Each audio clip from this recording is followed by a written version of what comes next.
سبيل الدموع سبيل مريح تنهد يا صاحي كي تستريح জাকিরিন শাকিরিন সাদিকিন অনেক আল্লাহর খাস বান্দারা এই মজলিসের মধ্যে আছে, যাদের সঙ্গে আমাদের জীবনের একটা সময় আল্লাহ রাব্বুল আলামিন কাটাবার সুযোগ করে দিয়েছেন। শুকরিয়া তার সবাই বলে আলহামদুলিল্লাহ। অনেক লোকের কানে মাহফিলে দাওয়াত পৌঁছার পরেও অনেকের সুযোগ থাকা সত্ত্বেও মাহফিলে আসে নাই। আবার তালাশ করলে দেখবেন বহু দূর থেকে কষ্ট স্বীকার করে আমার অনেক ভাইরা এই মাহফিলে পাগলের মতো ছুটে চলে আসছে। মান যাত্রা মর্যাদা যে যে জিনিস পাওয়ার জন্য চেষ্টা করে ওই জিনিসে পাইয়াও যায়। দাদাজান আব্বাজান চরমনের জমিনে ঘুমাই আসছে। আমার আব্বাজান বলতেন, তিনি মাহফিলে প্রথম থেকে শেষ পর্যন্ত থাইকা বাড়ি বিদায় হয়ে চলে গেলে আমল আমার মধ্যে কম পক্ষে হলেও 50 লক্ষ নেকির কম জমা হতেই পারে না। নিয়াত যাদের শরীর আল্লাহ রাজকোষের উদ্দেশ্যে যারা আসছে, রব্বুল আলামিন লক্ষ লক্ষ নেকি আমল নামা দান করবে। একটা নেকির মূল্য সম্পর্কে জানেন, অনেকে শুনছেন বা এখন জানবেন। মাকে এরকম গুনগুন করে, প্রথম অবস্থা তো ভালোই ছিল, ঘুরাইয়া ঘুরাইয়া বাহিরের শব্দ এত বাড়ায়। বাহির আর মাঠের শব্দ যদি আপনার একরকমই না রাখে, কাটা কাটা শব্দ বয়ন করে কোনো আরম্ভ অশান্তিকর ব্যাপার। আল্লাহ রাসূল সাল্লাল্লাহু আলাইহি ওয়াসাল্লাম উহুদ পাহাড়কে ইঙ্গিত করে বলছিলেন, পুরা পাহাড়টা যদি স্বর্ণের হয়ে যায়, ওর যত মূল্য হবে তুলনা ছাড়া একটা নেকির মূল্য অনেক বেশি। একটা নেকির প্রয়োজন সম্পর্কে আল্লাহ রাব্বুল আলামিন বলেন, ফামান ইয়ামাল মিসকালা যাররাতিন খায়রান ইয়ারা ওয়া মান ইয়ামাল মিসকালা যাররাতিন শাররান ইয়ারা। যারা পরিমাণ তোমার নেকি থাকলে ফল ভোগ করতে পারবে, আর গুনাহ থাকলে ফল ভোগ করতে হবে। যারা কাকে বলে? কাপড় ধুইয়া নিগড়াইয়া রোদের ভিতরে ঝাড়া ধরে লক্ষ লক্ষ রেণু রেণু দেখা যায়, এক একটা রেণুকে বলা হয় জাররা। এই পরিমাণ গুনাহ থাকলেও তার ফল ভোগ করতে হবে। আমি বলছি না, আল্লাহ বলছেন। একটা নেকির যদি কারো ঠেকা বাজে, কিয়ামতের ময়দানে সংগ্রহ করার কোনো সুযোগ নাই। কারণ কিয়ামতের ময়দান এত ভয়াবহ হবে। আল্লাহ রাব্বুল আলামিন কুরআনুল কারীমের মধ্যে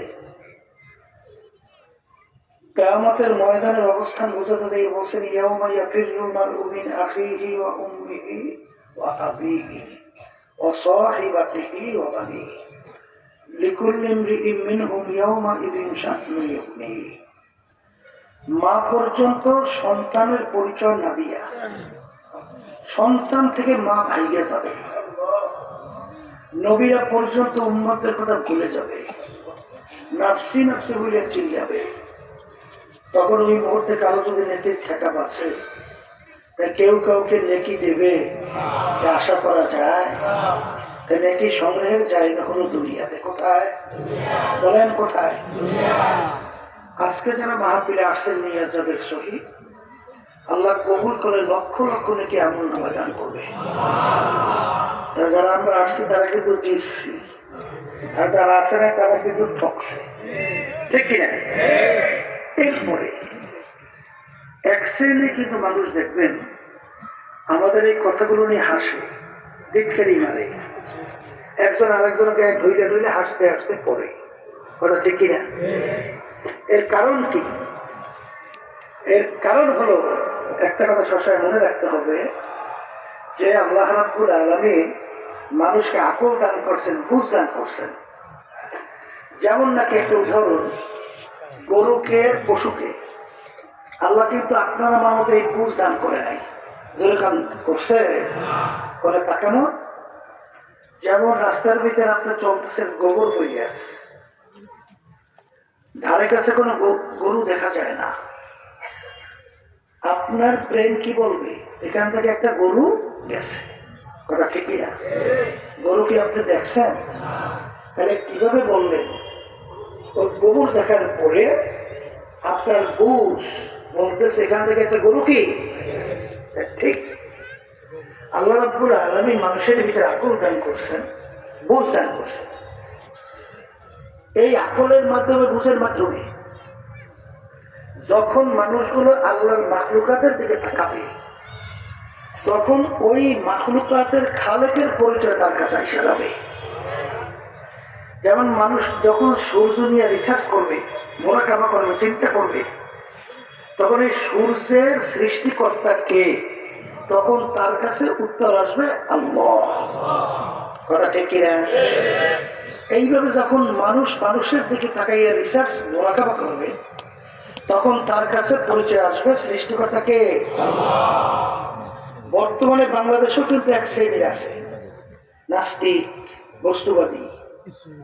এরা কিন্তু সৃষ্টিকর্তা স্বীকার করতে চায় না। এক পর্যায়ে আপনারা জানেন যে বাংলাদেশের ভিতরে এক শ্রেণী ডারউইনের থিওরি পড়ায়। ডারউইনের থিওরিটা কি? মানুষ নাকি আল্লাহ সৃষ্টি করেন নাই, মানুষ নাকি বানর থেকে সৃষ্টি হয়েছে। কথা ঠিক না? আপনি যদি তাকে প্রশ্ন করেন, হে কপাল পোড়া, স্বাভাবিক একটা নিয়ম বুঝো না? আমরা যে এই আঙ্গুল দিয়ে টিপ দিই, এতটুকু জায়গা না? দুনিয়া সৃষ্টির পর থেকে যত মানুষ আসছিল, বর্তমানে আছে, এতটুকু জায়গার ভিতরে আমার মাওলা ডিজাইন করছে। এতটুকু জায়গায় টিপের ভিতরে দুনিয়া সৃষ্টির পরে যত মানুষ আসছিল, আছে। আর একটা মানুষের এতটুকু জায়গায় টিপের মধ্যে পূর্ণ কোনো দিন নাই। আচ্ছা বলেন তো, কোন দুনিয়ার ডিজাইনার আছে এতটুকু জায়গার ভিতরে কয়টা ডিজাইন করতে পারে? এই ডিজাইনার একজন নাই, বলেন সে কে? এই কপাল পড়া না, বুঝো না? পিঠা তৈরি করে সাজ, কি সাজের ভিতরে আবার ডিজাইন আছে না? ওই এক ডিজাইনের সাজ দিয়ে কয় ধরনের পিঠা বের হয়? যত হাজার হাজার পিঠা বের করবে, ডিজাইন কিন্তু একটাই। এক মায়ের পেট থেকে 10টা সন্তান আল্লাহ বের করছে, সাজ কয়টা? সন্তান বের করছে কয়টা? বলেন তো, এক ভাইয়ের চেহারার সঙ্গে অন্য ভাইয়ের চেহারার কোনো না কোনো মিল আছে? সাজ তো একটা, ডিজাইন তো ভিন্ন। কথা ঠিক না? এই বানাইন একজন ডিজাইনার নাই, সে কে? শোনেন, এই জন্য হাদিসের ভিতরে আসছে, আল্লাহ রাসূল সাল্লাল্লাহু আলাইহি ওয়াসাল্লাম বলেছেন, তাফাক্কুরু সাআতান ফি খালকিল্লাহ খায়রুম মিন ইবাদাতি 60 ওয়া ফি রায়াতিন 70। এটা কি আলোচনা করবেন? মজা পাওয়া যায়। যেরকম প্রথম আছে সুন্দর আছে, ওই বাহির থেকে কোথা থেকে আওয়াজ রিপ্লাই হয়ে দিকে আসে, কোথা থেকে ঘরে এদিকে ফিরে গেছে। মাঠের ভিতরে শব্দটা আসবে কাটা কাটা, কিন্তু পিছনে শব্দ রিপ্লাই হয়ে দিয়ে আসে। কেন কি সেটিং করা মানুষ আসে? এটা তাহলে বয়ান করা যায়, মানুষ সেগুলো কথা বুঝি না, কথা ঘোরাই ঘোরায়। যেই কথা বলতে চাইছিলাম, আল্লাহর মাখলুকাত নিয়ে যখন বান্দাবান্দি মোরাকাবা করে, হ্যাঁ, 60 বছর নফল ইবাদত, 70 বছর, 80 বছর নফল ইবাদতের সওয়াব আল্লাহ আমল নামায় বান্দাবান্দির দান করে। এর কারণ কি? যখন বান্দাবান্দি আল্লাহর মাখলুকাত নিয়ে মোরাকাবা করে, তখন ওই বান্দাবান্দির কাছে ওই খালেকের পরিচয় আসে। কথা ঠিক কিনা?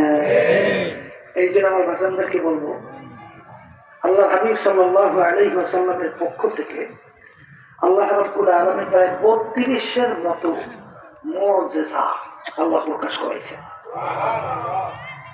32-এর মতো মুজিজা। এর ভিতরে অনেক মুজিজার কথা শুনেন নাই? কি শুনছেন? আল্লাহ হাবিবের সামনে এক মায়ের দুধ পানকারী বাচ্চা নিয়ে আসছে দোয়ার জন্য। মায়ের দুধ পান করে আল্লাহ রাসূল সাল্লাল্লাহু আলাইহি ওয়াসাল্লাম বাচ্চাটার দিকে তাকাইয়া মিসকি মিসকি হাসতেছে।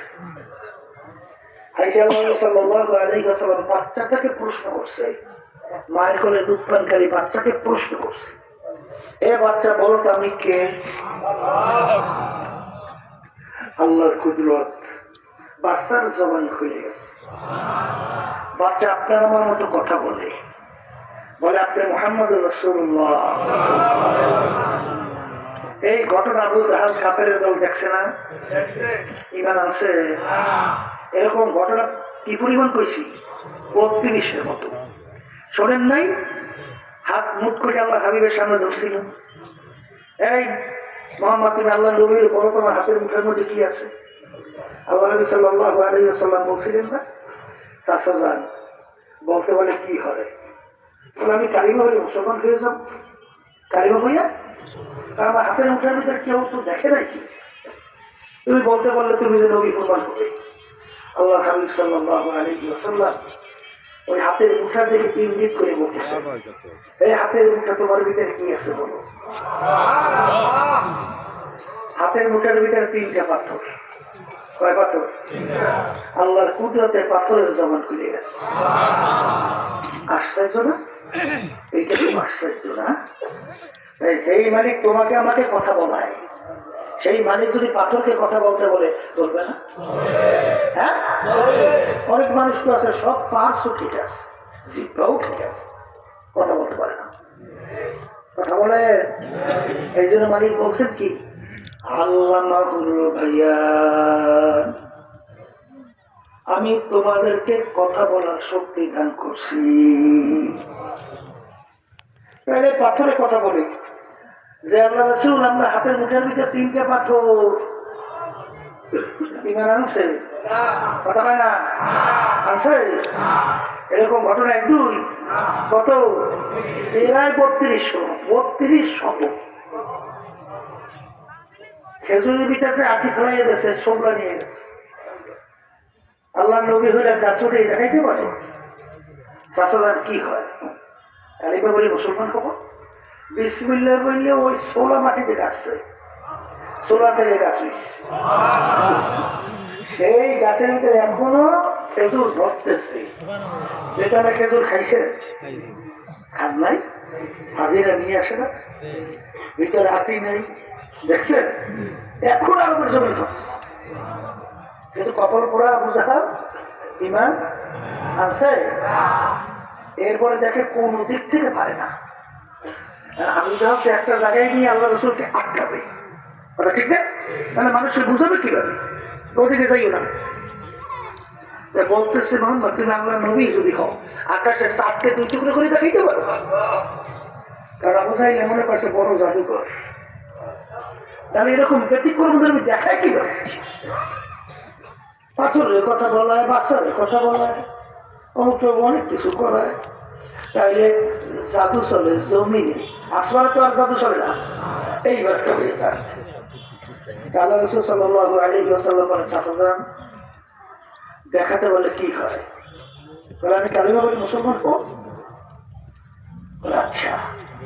জাবালে কুবাইস আল্লাহর ঘরের পাশে পাহাড় দেখছে, ওই পাহাড়ের মধ্যে আল্লাহ রাবের আঙ্গুল ইশারা করছে, চাঁদ 2 টুকরো হয়ে 2 দিন পড়ে গেছে। আবার চাঁদ মিললে চাঁদ পেয়ে গেছে। কিন্তু আবু জাহেল বলতেছে, চাচাজান কি আপনি বললেন যে চাঁদ 2 টুকরো করে দেখাতে বললে ঈমান আনবেন, এখন ঈমান আনেন করে বাতি যেটু বুঝে লই, একটু বোঝা করা আছে, একটু বুঝে লই। কি বুঝবে? বুঝেন নাই? মনে করছে আমাকে নজরবন্দি করছে। ওই নজরবন্দি শোনেন না? নাহলে চাঁদ 2 টুকরো হইতে পারে, এটা অসম্ভব জিনিস। আমার নজরবন্দি করিয়া একটা ব্যক্তি করে দেখাই দিচ্ছে। তাহলে বুঝবে কি? বুঝেন নাই? আরবের বাহির থেকে যেই লোকগুলো আরবের ভিতরে ঢুকবে তাদের কাছে জিজ্ঞাসা করবে গতকাল রাত্রে আকাশের ভিতরে কিছু দেখছে কিনা। আরবের বাহির থেকে লোক আসতেছে, জিজ্ঞাসা করে ভাই গতকাল আকাশের ভিতরে কিছু দেখছিলেন? ভাই বুঝলাম না, আকাশের ভিতরে থেকে চাঁদটা চকচক করতেছে, হঠাৎ দেখি চাঁদ 2 টুকরো দুদিন পড়ে গেছে। কি হইল ব্যাপার তো বুঝলাম না। বোঝা শেষ না? এখন চাচাজান বোঝাপড়া হয়েছে, এখন ঈমান আনা যায় না? আবু জাহেল বলতেছে, ভাতিজা আমি তো আগে মনে করছিলাম আমার ভাতিজা ছোট মোটো জাদুঘর, এখন দেখি আমার ভাতিজা বিশ্ব জাদুঘর। আমার ভাতিজার জাদু আসমানও আকাশেও চলে। ইমান নসিব হয় না। এরকম ঘটনা কত শুনেছি, 32-এর মতো।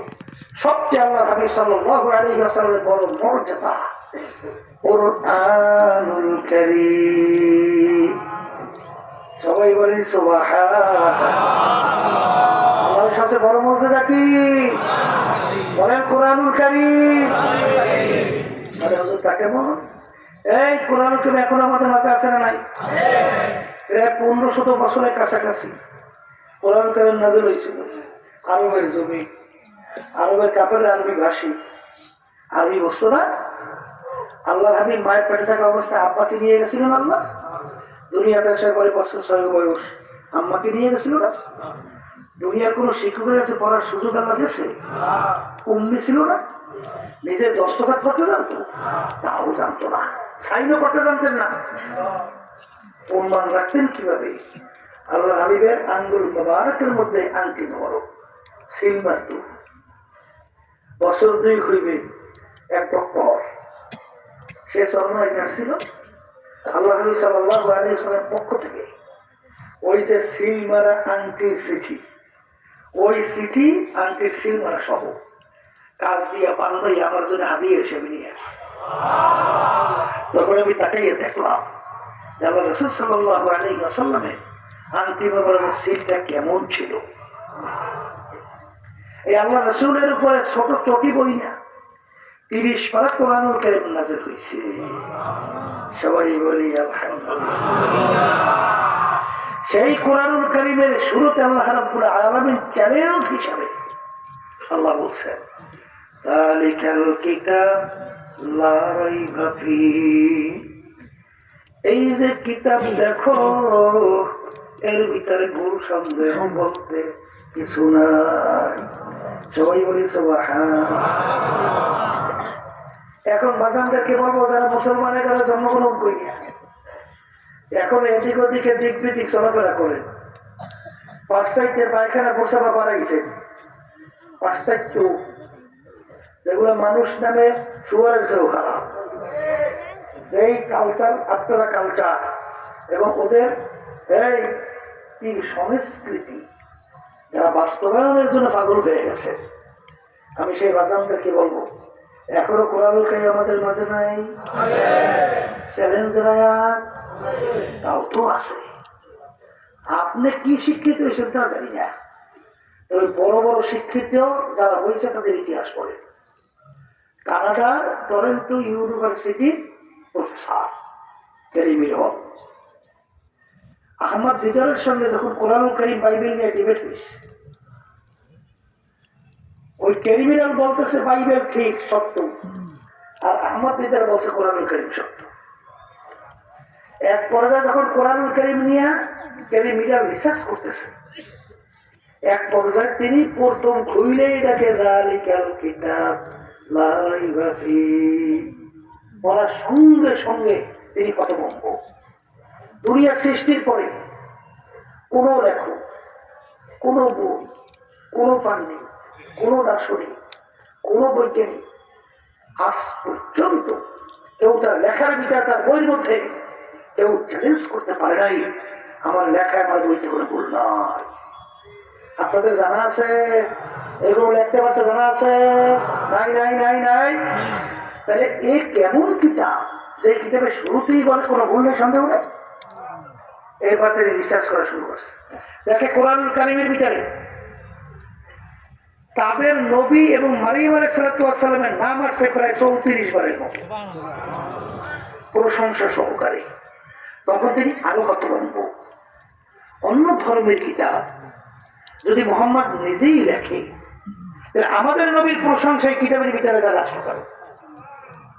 নিয়ম তো ছিল যে তার এবং তার বংশের গুণকীর্তন বেশি থাকবে যদি নিজেদের লেখা হইত, কিন্তু এখানে আমাদের নবীর নাম প্রশংসা করে বেশি। কারণ কি? কিন্তু আল্লাহ রাসূল সাল্লাল্লাহু আলাইহি ওয়াসাল্লামের নাম আসছে মাত্র 4 বার। এরপরে তিনি যত ভুল তালাশ করছে পায় না, এরপরে তিনি নিজেই কালিমা পড়ে মুসলমান হয়ে গেছে। আমাদের পাশের রাষ্ট্র ভারত, শিবশক্তি মহারাজের নাম শোনেন না? এত বড় শিক্ষিত বাংলাদেশের ভিতরে একজন আছে, হ্যাঁ, 12 ভাষার উপরে পান্ডিত, 5-7-8 বছরের উপরে ডক্টরের ডিগ্রি, অক্সফোর্ড বিশ্ববিদ্যালয় সহ পড়াশোনা করছে, শিক্ষার দিক থেকে দুনিয়ার শীর্ষ পর্যায়ে। এরপরে আর্থিক দিক থেকে 3টা আশ্রমের মালিক, বিদ্যাবান সহ শত শত কোটি টাকার মালিক। সম্মানের দিক থেকে কোটি কোটি হিন্দু তাকে ধর্মীয় ভগবান মানত, সামনে হাত জোড় করিয়া নমস্কার থাকে। এই ছিল তার সম্মান। তিনিও চিন্তা করছেন দুনিয়া এখনো স্থায়ী। মুখ খুলে বলেন, বলেন মুখ খুলে, দুনিয়া এখনো স্থায়ী। ভিতরে ঢুকুক, বলেন দুনিয়া ক্ষণস্থায়ী, আখিরাত ক্ষণস্থায়ী। যার শুরু আছে আর কোনদিন শেষ না। সৃষ্টি করতে একজন, মানুষের নিয়ম হবে একটা। তিনি রিসার্চ করে এক পর্যায়ে তিনি নিজে কালিমা পড়ে মুসলমান হয়ে গেলেন। বাংলাদেশে আসলে এরশাদের সময় জানা আছে, হ্যাঁ, পরে নামটা ছিল ডক্টর ইসলামুল হক, ঠিক না? এই আল্লাহর বান্দার এরকম হাজার হাজার লক্ষ লক্ষ পান্ডিত শিক্ষিত, এরা রিসার্চ করার পরে কালিমা পড়ে মুসলমান হয়। ফ্রান্সের বিশ্ববিখ্যাত বৈজ্ঞানিকের নাম সবচেয়ে মরিস মুখার্জি, তিনিও রিসার্চ করে কালিমা পড়ে মুসলমান হয়ে গেছে। ওই যে নীলার মাস্টার সহ 3 জন বৈজ্ঞানিক গেছিল আমেরিকা চন্দ্রের দেশে, যাই তাকে চন্দ্রের ভিতরে ফাটল, যন্ত্র দিয়ে পরীক্ষা করে যে ফাটলে বয়স প্রায় 1400 বছর। দুনিয়াতে আসে শুনিয়া মুসলমানদের নবী ছিল, আঙ্গুল ইশারা করছে, 7 2 করে পড়ে গেছে, মিলে সাদ হয়ে গেছে। তিনিও নিজে কালিমা পড়ে মুসলমান হয়ে গেছে। এই কথার মাধ্যমে আমি কি বুঝাইছি? কোরআনুল কারীম সত্য। আর আসতে বলে কোরআনুল কারীম সত্য। কোরআনুল কারীম যদি সত্য হয়, কোরআনুল কারীমে আল্লাহ রাব্বুল আলামিন যা বলেছেন সত্য সত্য বলেন, সত্য সত্য সত্য। এখন আমার বাজারের কথা বেশি লাগবে না, সংক্ষেপ আকল মন্দ ইশারা বস্তাস, যে নাকি জ্ঞানী হয়, অল্প কথার মাধ্যমে সে পুরো বিষয়টা বুঝতে পারে। ঠিক কিনা? ওই কোরআনুল কারীমে আল্লাহ রাব্বুল আলামিন বলেন, ওমা খালাকতুল জিন্না ওয়াল ইনসা ইল্লা লিয়াবুদুন। আল্লাহ রাব্বুল আলামিন 18,000 কম বেশি মাখলুকাত সৃষ্টি করছেন না? আল্লাহ বলতেছেন একমাত্র এর ভিতরে 2টা মাখলুকাত আমি সৃষ্টি করলাম। কেন? আল্লাহ বলতেছেন আমার ইবাদতের জন্য। সবাই বলি সুবহানাল্লাহ। এখন বলেন আল্লাহ আমাদেরকে সৃষ্টি করছেন কেন? নাম মেম্বার হওয়ার জন্য, চেয়ারম্যান, এমপি, মিনিস্টার, পীর মুফতি, মুহাদ্দিস, সভাপতি, সেক্রেটারি, 5টা গাড়ি বাড়ি করা, ওই ব্রিটিশ সরকার আওয়ামী লীগের সময় 620টার মতো বাড়ি করা, ওই ভূমি মন্ত্রী শোনেন নাই 3টা দেশে, এই কানাডা বেগম করা তৈরি করা, এই জন্য সৃষ্টি করছেন না? হ্যাঁ, কেন সৃষ্টি করছেন বলেন? কিসের জন্য?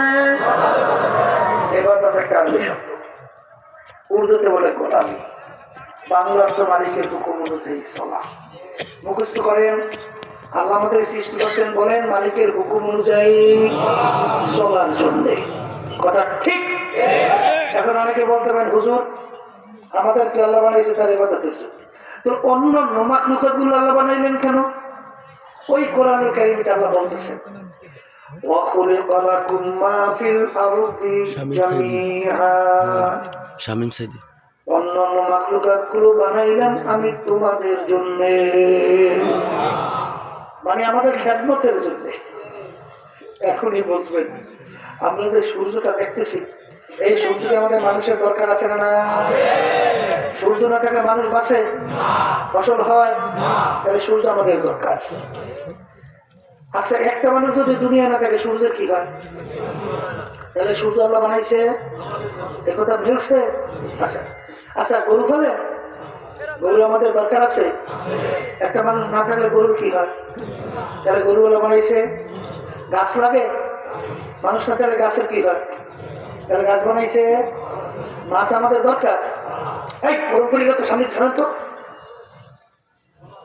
তাহলে কি মাছ বানাইছেন কার জন্য? আমাদের জন্য। কি মাছ লাগে? তাহলে এক কথায় শেষ, যে সমস্ত মাঠগুলো আল্লাহ বানাইছেন কাদের জন্য? আর আমাদেরকে আল্লাহ বানাইছেন কেন?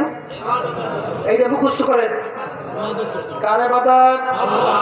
ইবাদতের কথা বাংলা অর্থ কি করছিলাম? বলেন মালিকের হুকুম অনুযায়ী চলা। এর নাম কি? এখন আমার ভাইদেরকে বলবো, পর্দারে মা বোনদেরকে বলবো, আমার মালিকের হুকুম প্রতিটা মানুষের ব্যক্তিগত জীবনে আছে। জোরে বলেন আছে। পারিবারিক জীবনে আছে, সামাজিক জীবনে এই ব্যবসা ক্ষেত্রে নাই, রাজনৈতিক জীবনে সেখানেও আছে, আন্তর্জাতিক সুরাসিরাত পোশাকাদি। অনেকে কিন্তু পোশাকাদের গুরুত্ব দেয় না। এখানে মালিকের পোশাকাদের হুকুম নাই। মালিক কি বলছেন? লিবাসুত তাকওয়া যালিকা খায়র, পরহেজগারি লেবাস তোমাদের জন্য উত্তম। সবাই যদি বলি সুবহানাল্লাহ। আল্লাহর বান্দারা, এখানে মালিকের হুকুম নাই। এই অনেকে তো নামাজ পড়ে, রোজা রাখে, দান সৎকার কম করে, তাহাজ্জুদের নামাজও পড়ে, কিন্তু ছেলে নামাজ পড়ে না, মেয়ে নামাজ পড়ে না, স্ত্রী নামাজ পড়ে না। ছেলে বেপরদায় চলে, মেয়ে বেপরদায় চলে, স্ত্রী বেপরদায় চলে। কি কইছি? বেপরদা শব্দ কি বলছি? এইটা বর্তমানে বয়ান করা বড় কঠিন, কারণ সব পারে, নামাজও পড়ে ঠিক, তা সবটাও ভালো। পর্দার কথা বললি হুজুর ওই বয়ান করবেন না, হুজুর ওই বয়ান তো এই যুগে চলে না। সবাই নাউজুবিল্লাহ করেন। এই কবরের যাত্রীরা, এই নবীকে শেষ না আবার আসবে? কোরআনুল কারীম কি নতুন ভাবে আবার এটা কোনো পরিবর্তন রদবদল আবিষ্কার হবে? আবার নতুন কোরআনুল কারীম নাযিল হবে? আল-ইয়াওমা আকমালতু লাকুম দীনাকুম ওয়া আতমামতু আলাইকুম নি'মাতি ওয়া রাদিতু লাকুমুল ইসলামা দীনা। বিদায় হজের ভাষণ জাবালে রহমতের গোড়ায় আল্লাহ নবী সাল্লাল্লাহু আলাইহি ওয়াসাল্লাম তার বাহনের উপরে প্রায় 1.25 লক্ষের মতো সাহাবায়ে কেরামদের উপস্থিতিতে এই আয়াত শরীফ তেলাওয়াত করে আল্লাহ নবী শুনিয়েছেন, আল-ইয়াওমা আকমালতু লাকুম দীনাকুম ওয়া আতমামতু আলাইকুম নি'মাতি ওয়া রাদিতু লাকুমুল ইসলামা দীনা। এ আমার সাহাবায়ে কেরাম, এ কিয়ামত পর্যন্ত উম্মতরা, আজকের এই দিন ইসলাম বা দিন পরিপূর্ণ হয়ে গেল। ইসলাম দিন কি বলেন? পরিপূর্ণ। পর্দা কি তার ভিতরে আছে? এই পর্দা হুকুম কি ফরজ ওয়াজিব না সুন্নাত? বাজানদেরকে বলি, লক্ষ লক্ষ না জীবনেও আপনি 2 রাকাত নফল নামাজ পড়েন নাই, তাহাজ্জুদের নামাজ পড়েন নাই, এই জন্য আপনার জন্য জাহান্নামের উপর কোরআন হাদিস অনুযায়ী কয় বছর? 1 সেকেন্ডও নাই। আচ্ছা, আপনি লক্ষ লক্ষ সুন্নাত যদি একত্রিত করে, কথা বুঝছেন? এই আর একটা ফরজের সমান হয়? কোনদিন হবে? এই পর্দা হুকুম ফরজটা কার? বলতেই হবে, পর্দা করতেই হবে। বলতে পারে হুজুর রাস্তাঘাটে চলবি, আমাদের বেপরদার শেষ নেই, বিমানে যাই বেপরদার শেষ নেই, বিভিন্ন কাজে বেপরদার শেষ নেই, করবো কেবল। আল্লাহ আপনাকে আমাকে বাঁচার জন্য বলছেন, চোখকে নিম্নগামী করো। চোখ কি করো? নিম্নগামী করো। আর ফুর্তি করিয়ে দিয়ে মহিলা করে বইয়ে বইয়া ওই মিটিং করবে, হ্যাঁ চা খাইবে। আর আর এই ইসলাম তুমি বাস্তবায়ন করবা। এসব হাজির পাইছে শিখাইতে গেলা। হ্যাঁ, আলিয়াউমা আকমালতু লাকুম দীনাকুম ওয়া আতমামতু আলাইকুম নি'মাতি ওয়া রাদিতু লাকুমুল ইসলাম দীনা। দিন কিন্তু পরিপূর্ণ, দিনের ভিতরে বাড়তি কোনো দিক নেই।